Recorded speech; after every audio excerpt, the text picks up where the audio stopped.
سے شمع جلے سلسلہ جاری رہے ہم رہے رہے آزاد رہے شمع سے شمع جلے. جناب میر علی مصطفیٰ کاظمی صاحب کے لیے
سورہ ملک میں ارشاد کرنا رہا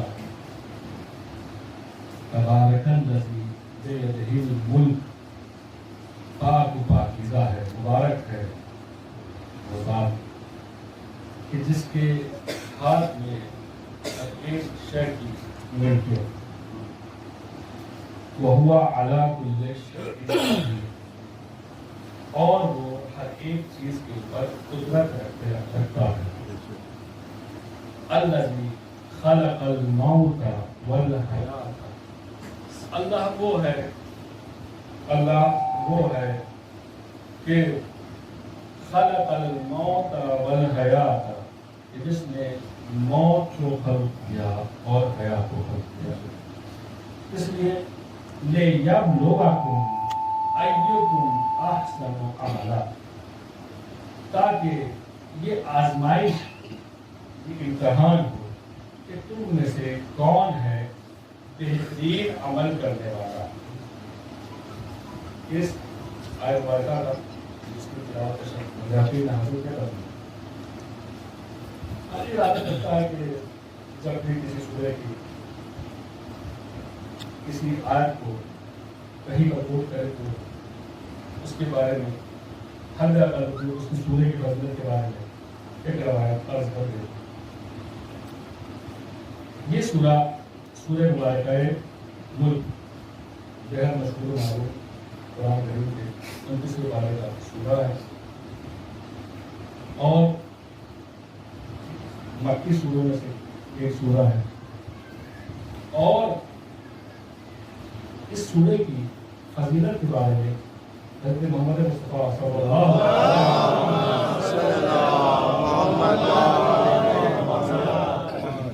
علیہ وسلم فرماتے ہیں کہ جو شخص بھی اس سورہ کو پڑھا کرتا ہے، جب بھی کوئی شخص اس سورہ کو ایک مرتبہ پڑھتا ہے تو پروردگار عالم اس کو شب قدر میں عبادت کرنے کا ثواب ہے.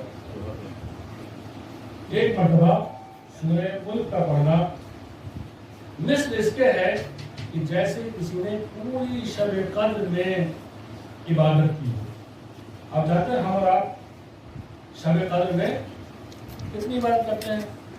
چند اعمال ہیں، بہت سارے اعمال ہیں، ان میں سے مختصر والے جو سب سے مختصر والے ہوتے ہیں ان کو ہم انجام دیتے ہیں.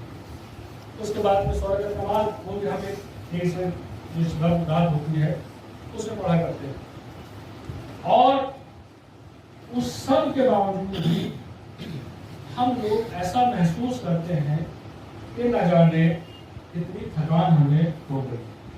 اکثر لوگ اپنے آفس سے چھٹی وغیرہ بھی دے دیا کرتے ہیں کیونکہ تھکان بہت ہے. اب ادھر تو وہ سب ہے کہ جو ہم نے تکلیفیں اٹھائی، اور ادھر صرف ایک